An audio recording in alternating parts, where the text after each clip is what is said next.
c'est la communauté internationale qui a gagné. C'est la communauté internationale qui est en train de gagner contre une maladie. Nous avons des outils, nous avons des stratégies, nous avons des hommes qualifiés et qui sont formés. La Guinée aujourd'hui est en train d'aller vers la certification de l'élimination de la maladie du sommeil.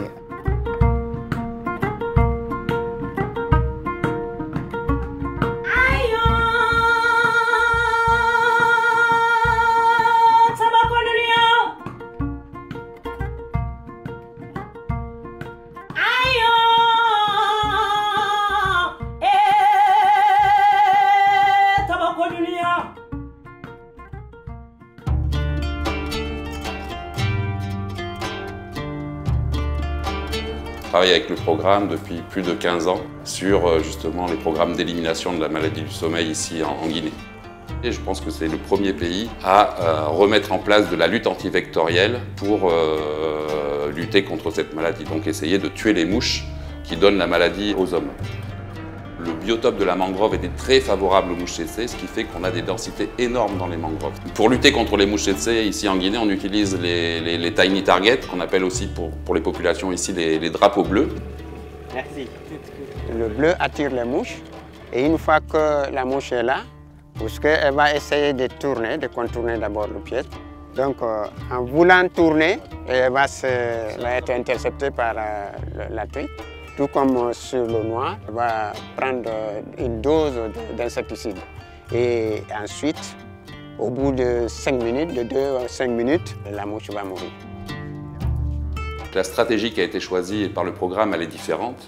C'est de cibler vraiment tous les lieux de vie de la population. Donc on diminue le contact homme-tsetse et on essaye d'interrompre la transmission comme ça. La maladie du sommeil, c'est une maladie parasitaire qui est liée à un trypanosome qui est transmis par la mouche tsetse à l'homme.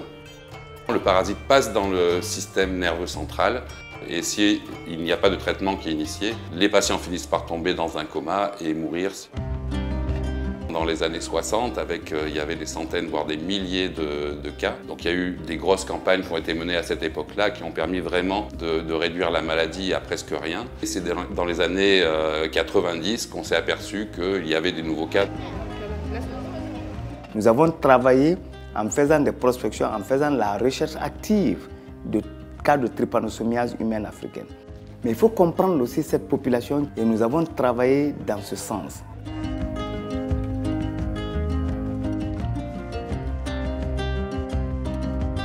Ebola qui est venu en Guinée nous a impacté parce qu'il y a eu le divorce entre la communauté et les agents de santé. La communauté doit savoir ce qui se passe et toutes les stratégies se reposent sur la sensibilisation. Vous voyez, pendant Ebola, on a été impacté, moment où on a mis l'accent sur la sensibilisation. C'était un peu tard, les gens ne connaissaient pas.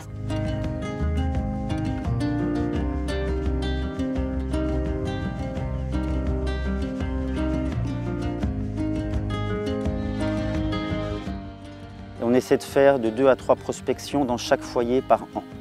Et c'est au cours de ces prospections qu'on appelle maintenant des porte-à-porte parce qu'on va de maison en maison pour aller traiter les patients avec des tests de diagnostic rapide. Et c'est à cette occasion-là que Ibrahima ont été dépistés.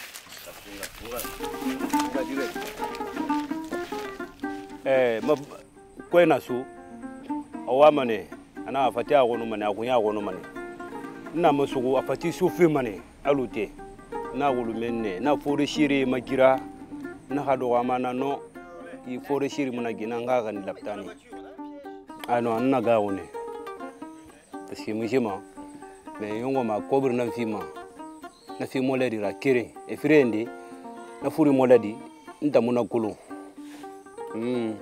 afla fi bole ana magima nda muna kulu fo tangafa na kulu na yi bole na ma parce que tout fura akafuri mudamma kisagan kinani ayala kisagan nani ni bira barafura ayala 3 jours 4 bira barafura donc o hafa na kulone na furi nagi furi batara to mara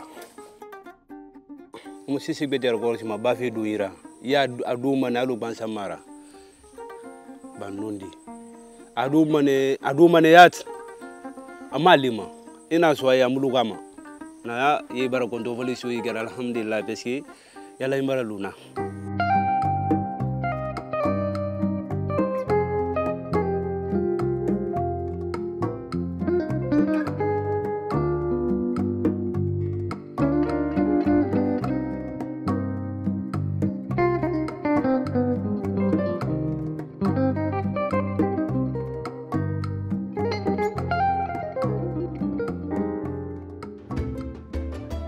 Depuis l'arrivée des essais cliniques en 2018 avec DNDA, on a vu que les traitements oraux vraiment étaient efficaces.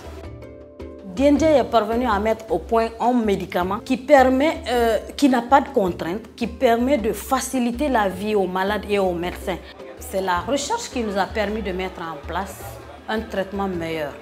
Il fallait vraiment prouver que c'est de meilleurs traitements et que c'est des médicaments qui n'avaient pas de contraintes et qu'on peut donner dans la communauté. C'est grâce aux recherches que DNDA est venu faire au programme dans le pays que nous avons pu trouver un meilleur traitement. Un traitement qui puisse contribuer à l'élimination de la maladie.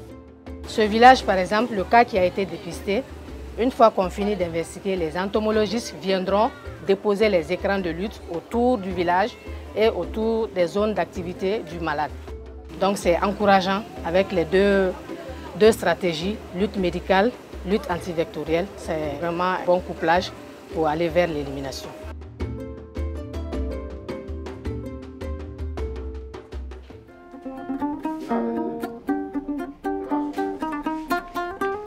En Guinée, aujourd'hui, on dépiste chaque année entre 20 et 30 cas de trouver ces derniers malades pour finir avec la transmission de la maladie du sommeil. C'est le grand challenge. C'est comme chercher une aiguille dans une botte de foin. Il faut mettre les moyens pour essayer de vraiment identifier ces derniers malades. Donc attention, attention pour ne pas qu'on soit victime de notre victoire. L'atteinte de l'élimination de la maladie comme problème de santé publique, ce n'est pas une victoire complète. C'est là où le travail commence.